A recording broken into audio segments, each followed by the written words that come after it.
Hello and welcome to the Gooner Talk, back again with you guys for another episode of what is the Raw Reaction Show, joining you from Newcastle, hence why both the audio and the visuals is slightly less crisp and clear than it usually is. But I'm hoping that you can stick with me for the next 20 minutes or so to have a discussion about what might be one of my favourites, if not my favourite game of the season so far. Arsenal winning 2-0 against Newcastle against the odds, and I say that because not many people had Arsenal down as favourites for this game, and certainly few were putting Arsenal down as winning with a clean sheet amongst everything else. But that's exactly what happened in a really tenacious, back and forth, end-to-end, frantic, frenetic, fractious game in which I was there to enjoy every single second of it whilst covering the blog and then going down to pitch side afterwards. I did a short yesterday, which I released on the channel. If you haven't yet watched our short pitch side by the dugouts, make sure that you go back and watch that. Kind of gives you a feel of the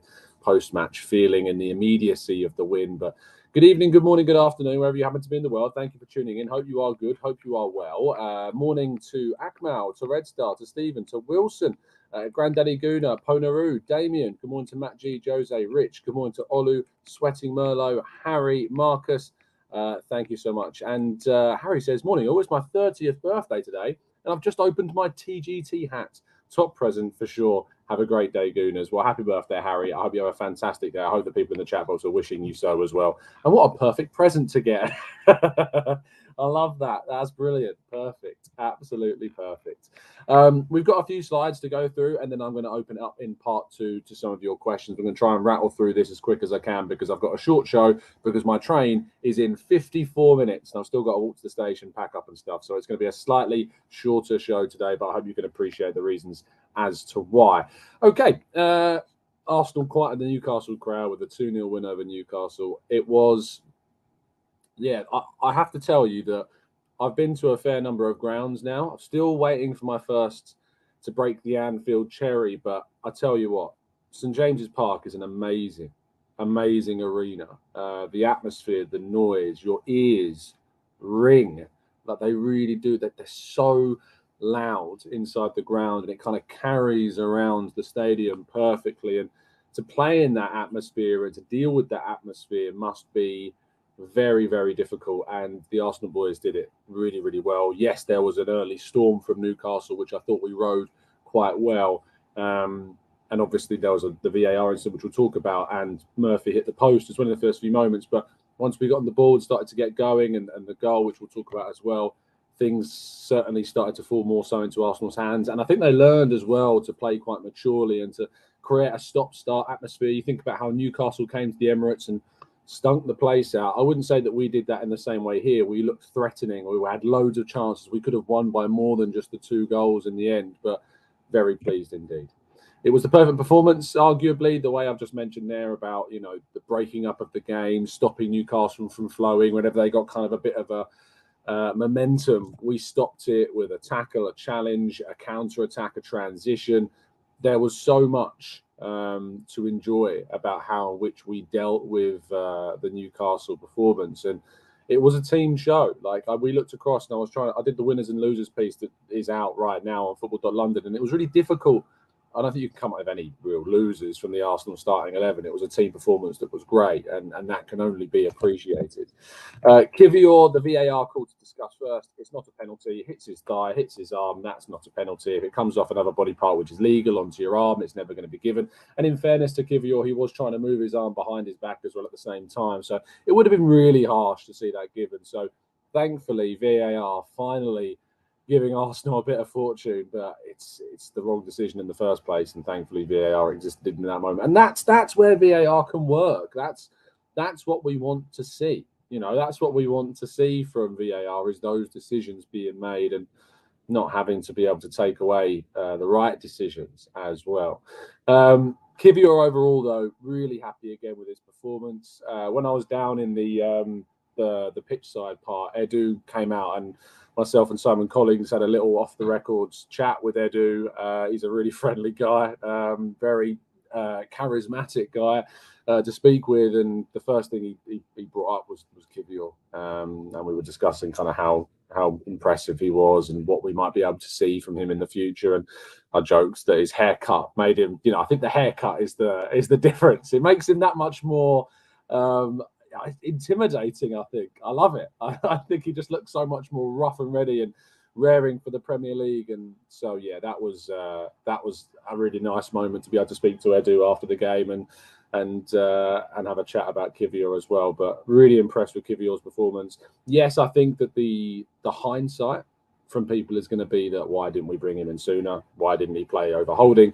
And I think we can go back and forth about the benefits of hindsight and wishing that he could have played sooner. But we all know what that performance against Sporting in Portugal was. It wasn't good. And I understand the reluctance maybe to throw Kiwior in. I'm struggling with that whole hindsight thing because we know that the debut performance we got from him wasn't the best. So for me, I'm happy that he was brought in eventually, and I'm happy that he's doing what he's doing now because he was great. Martin Odegaard, woof.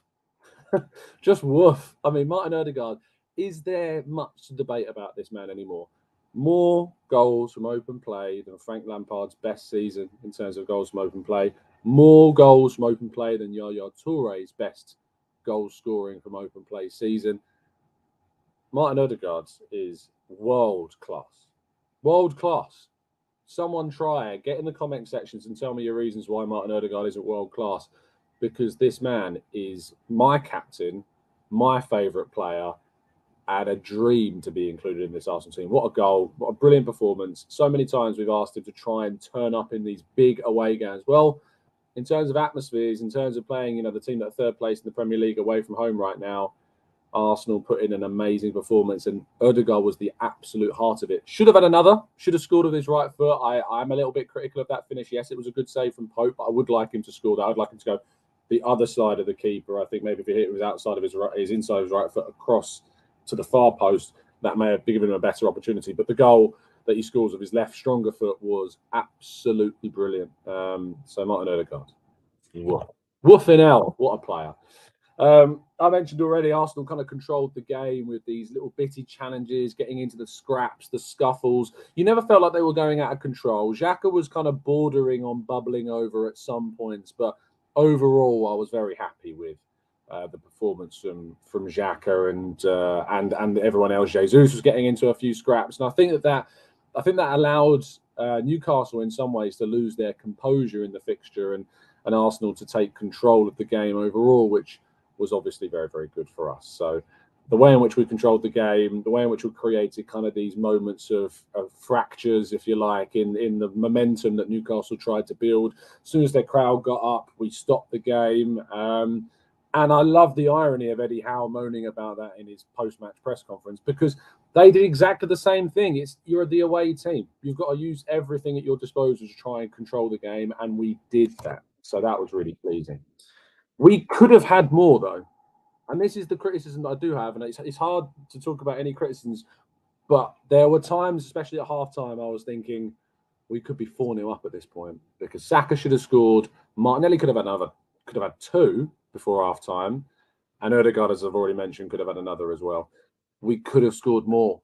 And I think that's the level that we're going to have to talk about for next season, is that we're going to have to kill teams, that we've got to absolutely try and just kill off games, get rid of them in the first half, take those chances, and then we're going to be flying. And in the Champions League as well next season, that for me was my only kind of drawback, really, was just that we weren't clinical enough in some of the moments. So Saka, Martinelli, Odegaard could have been better in terms of taking some of the chances, but it's at the end of the day, in the context of the game, it doesn't matter that much because we won. But obviously, there's games further down the line in which those chances may not be as forthcoming, and ultimately we would have needed to be better. Nick Pope, though, you got to say fair play, because he was brilliant in goal for Newcastle, probably their best player on the day, maybe other than they had a lot. To be fair, Newcastle still played well. Like, they weren't standoffish. They weren't the team that came to the Emirates. They were really good, and I thought Willock was good. I thought Isaac in the flesh. I tell you what, the guy is massive.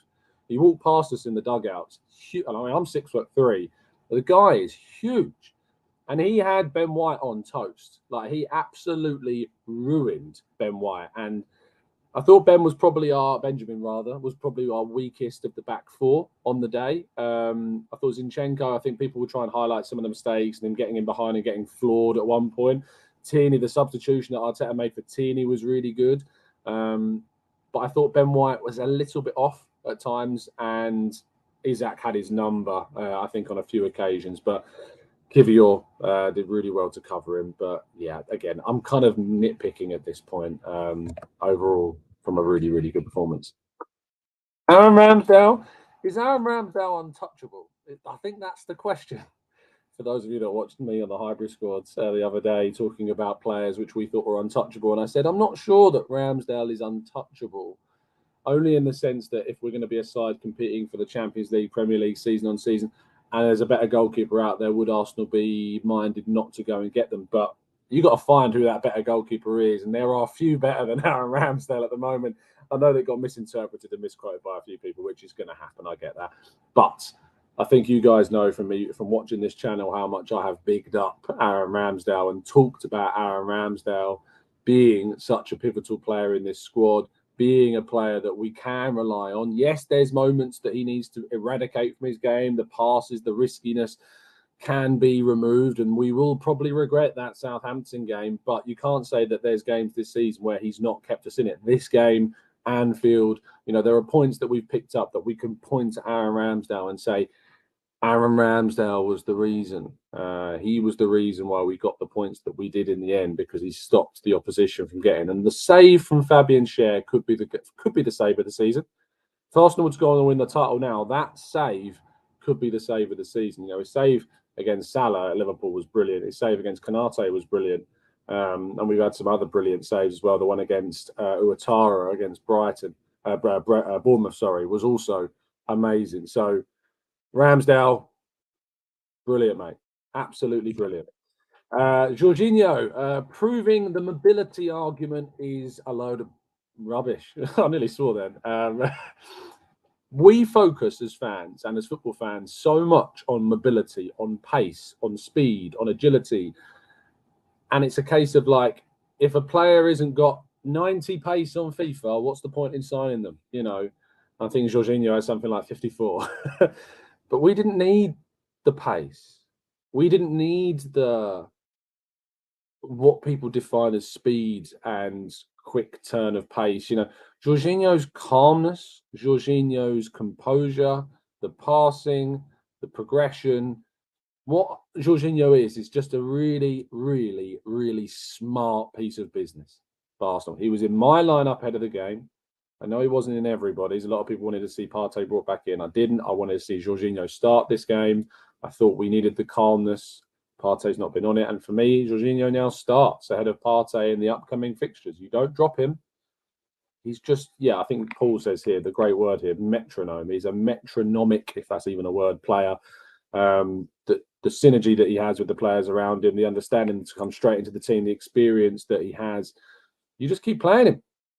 Jorginho was really, really good. And I spoke to him after the game, and you'll be able to see that brief interview that it was around 10 o'clock this morning. Is that the greatest tackle that anyone has ever seen from Granit? Not just from Granit Xhaka. I'm suggesting that this might be one of the greatest tackles I've ever seen, period. Joe Willock, about to take a strike on goal, looks in a moment to be the perfect opportunity to score. And who's there? Running in with speed, something we don't really talk about with Granit Xhaka. Is that the best tackle that I've ever seen? In the flesh, I think it's the best tackle I've ever seen. Is it the best tackle I've ever seen, period, anywhere? Maybe is the answer. Maybe. I mean, what a block. Again, game-saving block. There was moments in this game where the post saved us, Ramsdale saved us, Jorginho saved us, and Xhaka certainly saved us. What a tackle. I love this photo, by the way. If you're listening on Spotify, I recommend jumping over at the same time to just come over and have a look at this photo of Granit Xhaka. You gave it to us all game, but you're not coming away with anything in this one. I'm sorry. Oh, what a block. The rest of the performance was great. The rest of his game was great. I know he kind of bubbled over a bit, but what a game. What a performance. Absolutely brilliant. And yeah, fair play, Granit Xhaka. Amazing.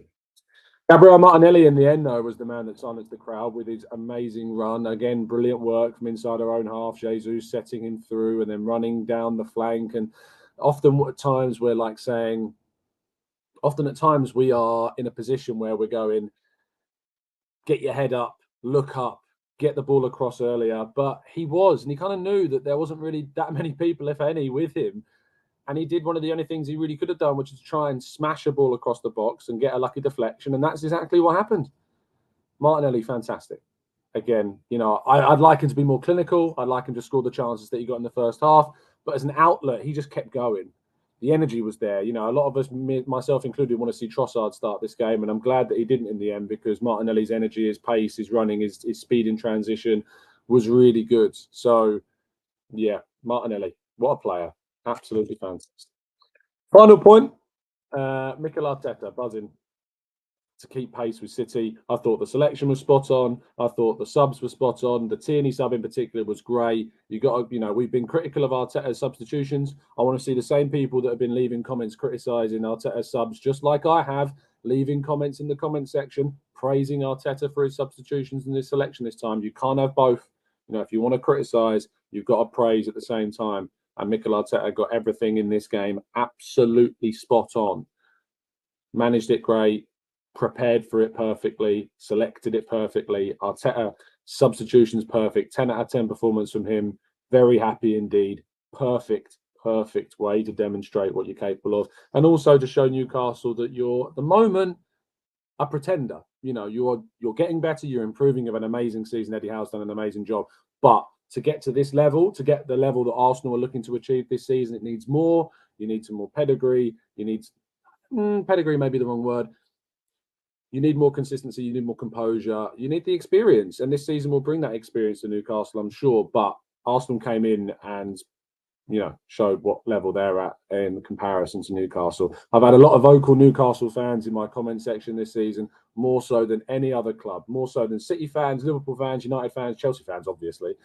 Newcastle fans have been very vocal in my comment sections, and, you know, fair play to them because they're having a great season, but you've got to be humble at times, and you were humbled yesterday. Humbled indeed.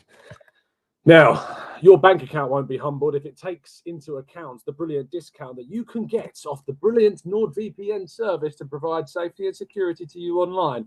Just by going to nordvpn.com/Gooner, you can get yourself a significant discount off a service that brings you safety, security, and the superpower of changing your geolocation on your laptop, tablet, or, of course, your phone as well. Make sure you get involved with the latest sponsorship courtesy of NordVPN to bring you that safety and security online and a significant discount off a 1 or 2 year plan. Link down in the description. Not only that, but you can also get your hand on a Dennis Bergkamp signed shirt. Final day of this competition. New prize going live tomorrow. 51 tickets still left. Plenty of chances. And if there's less tickets sold, it gives you better chances of winning. So don't forget to get hold of a ticket. There's also the chance to win a signed Dennis Bergkamp home shirt as well in the instant win prize section 2, as well as lots of Arsenal retro merch and plenty of football prizes site credit as well. Lots to get involved with. Right, we're going to have a very brief 5 to 10 minutes Q&A section before I have to shoot off and get my train. Don't worry, I'm not going to miss it just yet. Let's go. Let's do it right after this break.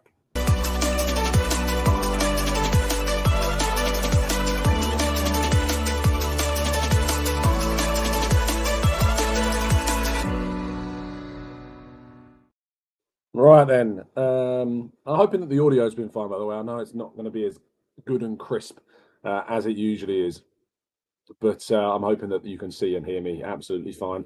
I'll be able to take, I reckon, 5-ish questions, because I realise I've gone on for 20 minutes and I actually meant to finish the show in 20 minutes, but I'm still going to try and take your questions and then run. Peter says, Tom, do you think Newcastle should have been given that penalty? Also, thoughts on Alan Shearer's reaction to the penalty being overturned by VAR. I've not actually seen Alan Shearer's reaction. I'm assuming from your question he was pretty angry and didn't agree with it. I think it's ridiculous. The rules of the game are if it hits a legal part of your body before it hits the hand, It's not a penalty. By the letter of the law, it's not a penalty. So you can't be annoyed at the fact that it wasn't given in this game. You might want to be annoyed at the fact that that's the rule, but you can't be annoyed at the fact that it wasn't given. It wasn't a penalty. It wasn't handball. Kiwior, I don't know where else Kiwior was meant to put his hand. You know, in that moment, sure, does he lean into it? He leans into it naturally, as you do, but then he pulls his arm away in that moment. It's a swift, simultaneous motion. It's not a lean in, pull your arm away. It's a lean in as the arm's being pulled away. So, no, it's not a penalty. And if he disagrees with that, it's, I think, bias coming through, to be honest, more than anything. Alpha says, how many steps did you climb to the away end? Can you please go count them? I didn't climb. I climbed about 10 steps because I was in the press box. And the press box is in an amazing, like, you're above the dugouts. You're about 6-7 feet from the dugouts. The mix zone afterwards is in the dugouts, which is, I've never been in a mix zone, which is on the pitch, basically. So I didn't climb many steps at all, Alpha, because I was about 7 foot from the pitch in the press box. And it was a very nice one at that. And they had some very, very nice patisserie cakes at half time. Carrot cake, little mint chocolate cake. Oh, great. Newcastle looked after us and gave us the 3 points as well, which I was very, very thankful for. Matt G says, Tom, did the referee leave his yellow cards at home? I kind of like the way the game was officiated. Yes, we can moan about some of the rough and ready tackles that Newcastle players were doing, but I think he was trying to let the game flow. Odegaard should have been booked. Jesus should have been booked. There were times where they took out players on the counter and they didn't get booked for it. I don't mind that. If it's within control, the game remained in control because he wasn't booking people left, right, and centre because of how frenetic and how angry it was at points. I think if there had been loads of yellow cards, it probably would have gone against him in the long run. Let's go to... I feel like people are trying to make me miss my train at this point with the questions they're throwing in. What's the meaning of life? Arsenal, mate. And the missus, if she's listening. Let's go to... Paul says, does Zinchenko need to be dropped for Tierney like Partey for Jorginho? Tierney, by the way, fantastic when he came on. And I would have played Tierney in this game. I put him in my starting lineup. I was still happy with Zinchenko's contribution to the game. And the 3 games that we've got left, you know, Brighton at home, Nottingham Forest away, Wolves at home, I think they're games that suit Zinchenko still as well. So Tierney could play against Brighton maybe, but I'm happy with those performances. I'm happy with Zinchenko. There's an argument that Tierney could come in, who I was very happy with, and I think showed the reasons why I'm more keen to keep Tierney than let him leave in the summer. I think with Champions League football next season, we've got a great chance to show rotation, and I think Tierney's going to be a big part of that. So there you go. Kieran says, Tom, was that the best our midfield has looked against a big team this season? Newcastle are very good in midfield, and our boys dealt with it very well. I think the North London Derby away game, Partey, Xhaka, Odegaard was a fantastic performance. I think there are a number of games where our midfield have been brilliant with Partey in it. But to be honest, you know, yesterday's performance from Odegaard, Jorginho, and Xhaka was brilliant, really, really good. So very happy with that indeed. Let's go to Christian says, my favourite Arsenal show, Tom. Thanks, mate. Keep up the good work. What do you think about Saliba's contract situation, and should we stick with Jorginho? I can't cover Jorginho on Saliba's contract situation. Don't concern yourself with that, right? Don't worry about it. I think it's going to be fine. I'm confident that he will sign a new deal. I'm hopeful of that. The signs are all good for Saliba. So don't worry yourself about Saliba at this moment in time. It's not something you need to worry about at the moment. Hashtag make Tom rant. Why is Odegaard terrible? Peeny wing. Goodness me. I know you can't even write. I reckon you weren't even writing that with a straight face because you know it's not true. Steve says, how did Eddie pick up a yellow? Should he have been wiser and used his elbows instead? It was a yellow card. We know that. Yes, he's provoked, but he shouldn't push back. You know, it's just the way that it goes. You know, eye for an eye and all that. So yeah, it was the right decision. Booked both of them. That was great, by the way. It ate up more time. Reminded me at the end of the Chelsea game between Kovacic, I think it was, and Xhaka. So yeah, it kind of ate up time in a point of the game where we really needed to just kind of do that. People are telling me to go get my train, so I am going to go and do that now. Thank you. Train, remember your train. Yes, guys, look, I'm going. All right, I get the message. I'm going. Thank you so much, guys, for tuning in. Really appreciate it, as always. Do drop a like on the video. Subscribe to the channel if you're new. I'll be back probably later on this evening. I think we're doing an Arsenal lounge. We've not done one for a couple of weeks. I'm hoping that we can do one tonight. I'll get that confirmed. You'll be able to follow me on Twitter to find out. So 8 o'clock, if that is indeed happening. If we're not, I'll be doing one tomorrow morning, of course, at 8 a.m. UK time over here. So thank you, everybody, for tuning in. Do drop a like on the video. Subscribe to the channel for new. I'm going to go run to the train. Thank you for listening. See you soon. And as always, up the Arsenal.